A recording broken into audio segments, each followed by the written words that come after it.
നമ്മൾ നോക്കിയാൽ അറിയും, പുരാണത്തിൽ നിന്നുള്ള പേരുകളൊക്കെ മാറ്റിക്കഴിഞ്ഞാൽ നമ്മുടെ നാട്ടിലെ ആളുകളൊക്കെ XYZ എന്നൊക്കെയുള്ള പേരിട്ട് നടക്കേണ്ടി വരും. ആൺകുട്ടികളും പെൺകുട്ടികളും ആണുങ്ങളും പെണ്ണുങ്ങളും ഇടകലർന്ന് സംസാരിക്കുന്നതിൻ്റെയും ഇടപഴകുന്നതിൻ്റെയും ഒക്കെ കാര്യത്തിൽ നമ്മൾ ഇത്തരം മതസംഘടനകളുടെ ഇണ്ടാസുകളെ ഭയപ്പെട്ട് പിന്മാറരുത് എന്നാണ് ഒരു ആധുനിക സമൂഹം ചെയ്യേണ്ടത്. ആവിഷ്കാര സ്വാതന്ത്ര്യത്തെയും അഭിപ്രായ സ്വാതന്ത്ര്യത്തെയും എങ്ങനെയാണോ ഒരു ടോട്ടാലിറ്റേറിയൻ റെജീം, ഒരു സമഗ്രാധിപത്യ ഭരണകൂടം, പ്രത്യേകിച്ചും ഹിന്ദുത്വ പ്രത്യയശാസ്ത്രത്തിൻ്റെ അടിസ്ഥാനത്തിൽ പ്രവർത്തിക്കുന്ന ഒരു ഫാഷിസ്റ്റ് ഭരണകൂടം അടിച്ചമർത്തുന്നത്, അതിനുള്ള വഴികൾ ഒരുക്കുന്നത് എന്നുള്ളതിൻ്റെ വളരെ കൃത്യമായ രൂപമാണ് നമ്മുടെ നാട്ടിൽ നടന്നുകൊണ്ടിരിക്കുന്നത്. അതിൻ്റെ ഭാഗമാണ് ഈ ഹിന്ദുത്വ പ്രത്യയശാസ്ത്രത്തിന് നിലനിൽക്കാനുള്ള ഒരു ആശയാടിത്തറ കൂടി നമ്മുടെ സമൂഹത്തിൽ ഉണ്ടാക്കിയെടുക്കുന്നുണ്ട്.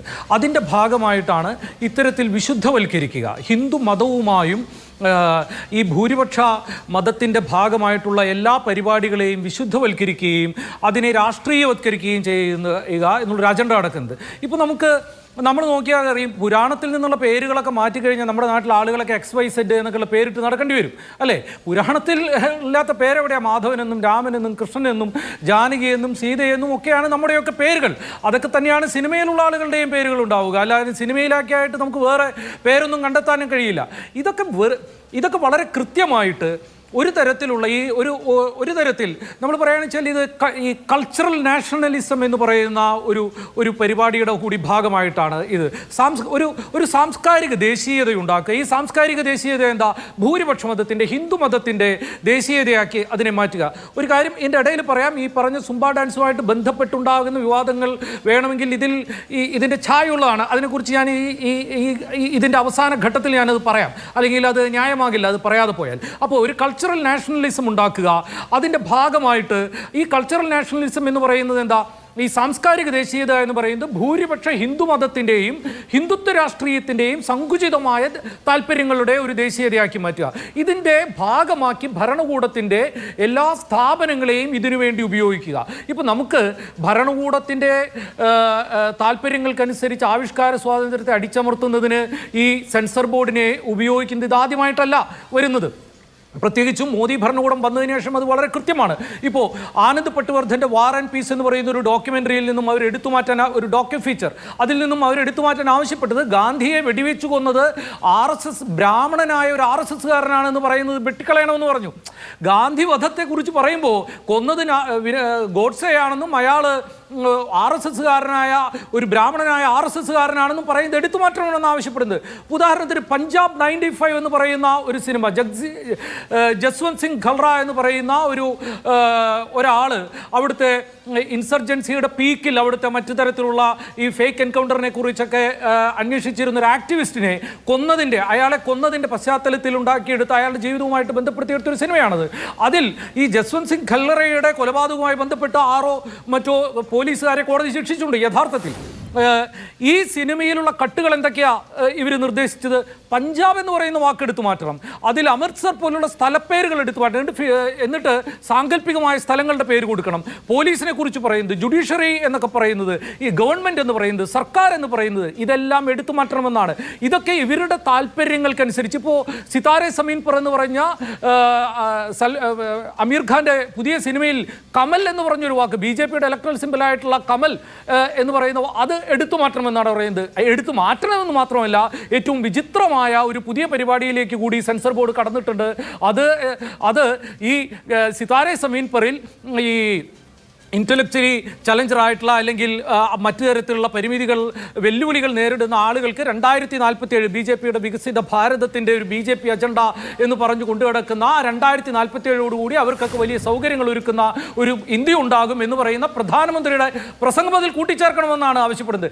ഇമാതിരി 2 തരത്തിൽ, ഒന്ന് ഭരണകൂടത്തിൻ്റെ സമ്പൂർണ്ണമായ നിയന്ത്രണം ആവിഷ്കാര സ്വാതന്ത്ര്യത്തിൻ്റെ മുകളിൽ ഏർപ്പെടുത്തുക, 2 ഹിന്ദുത്വ സങ്കുചിത ദേശീയതയുടെ പ്രത്യയശാസ്ത്ര അജണ്ട വെച്ച് ആവിഷ്കാര സ്വാതന്ത്ര്യത്തെ അടിച്ചമർത്തുക.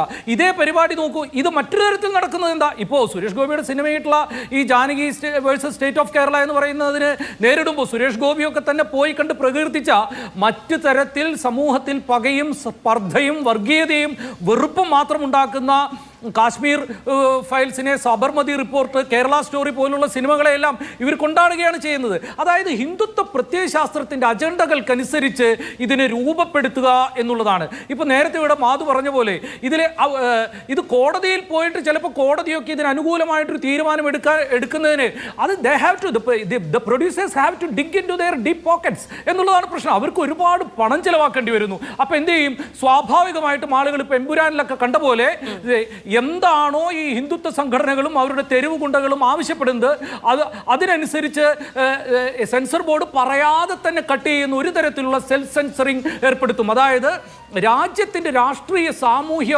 മനഃശാസ്ത്രത്തിനുള്ളിൽ ഹിന്ദുത്വ ഭീകരതയുടെ പ്രത്യയശാസ്ത്ര രാഷ്ട്രീയത്തിൻ്റെ കൈകൾ ആണ്ടിറങ്ങുകയും നിയന്ത്രിക്കുകയും ചെയ്യുന്ന ഒരു പരിപാടിയാണ് നടന്നു വരുന്നത്. ഇത് ഒരു തരത്തിൽ ഈ ഒരു ഹിന്ദുത്വ ഫാഷിസ്റ്റ് പ്രത്യയശാസ്ത്ര ഭീകരതയും മതഭീകരതയും നടപ്പാക്കുന്നത് എന്നുള്ളതിൻ്റെ ഒരു പരിപാടി കൂടിയാണ്. മറ്റൊന്ന്, ഇപ്പോൾ ഈ സുംബ ഡാൻസിനെ കുറിച്ച് കൂടിയാണ് നമ്മളുടെ ഈ ചർച്ചയിൽ പറഞ്ഞത് എന്നുള്ളത് കൊണ്ടാണ് ഞാൻ പറയുന്നത്.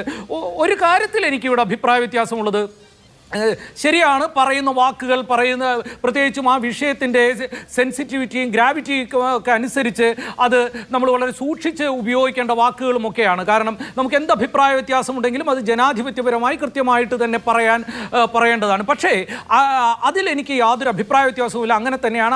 അങ്ങനെയുള്ള എന്തെങ്കിലും പ്രശ്നങ്ങളുണ്ടെങ്കിൽ അത് ജനാധിപത്യപരമായ സംവാദങ്ങളെ, ചർച്ചയെ വഴിതെറ്റിക്കും എന്നുള്ള കാര്യത്തിൽ എനിക്ക് സംശയമില്ല. പക്ഷേ അതോടൊപ്പം പറയേണ്ടത് ഒറ്റ കാര്യം കൂടി അതിൽ പറയട്ടെ മാധു. ഒരു ആധുനിക മതേതര സമൂഹത്തിൽ, ഒരു ആധുനിക മതേതര ജനാധിപത്യ സമൂഹത്തിൽ ഇത്തരത്തിലുള്ള മതയാഥാസ്ഥിതികത അതിൻ്റെ വിദ്യാഭ്യാസത്തിൻ്റെയും മതേതര വിദ്യാഭ്യാസ സ്ഥാപനങ്ങളിൽ ഇടപെടുന്നത് എന്ത് വില കൊടുത്തും നമ്മൾ എതിർക്കേണ്ടതുണ്ട്. സമസ്തയെ പോലെ അല്ലെങ്കിൽ ഏത് തരത്തിലുള്ള മതസംഘടനകളും ഇത്തരത്തിലുള്ള വിദ്യാഭ്യാസ വിഷയങ്ങളിൽ ഇടപെടുന്നത് നമ്മൾ എതിർക്കേണ്ടതുണ്ട്. പ്രത്യേകിച്ചും സ്ത്രീകളുടെ വസ്ത്രധാരണത്തിൻ്റെ, സ്ത്രീകളുടെ ശരീര സ്വാതന്ത്ര്യത്തിൻ്റെ, ആൺകുട്ടികളും പെൺകുട്ടികളും ആണുങ്ങളും പെണ്ണുങ്ങളും ഇടകലർന്ന് സംസാരിക്കുന്നതിൻ്റെയും ഇടപഴകുന്നതിൻ്റെയും ഒക്കെ കാര്യത്തിൽ നമ്മൾ ഇത്തരം മതസംഘടനകളുടെ ഇണ്ടാസുകളെ ഭയപ്പെട്ട് പിന്മാറരുത് എന്നാണ് ഒരു ആധുനിക സമൂഹം ചെയ്യേണ്ടത്.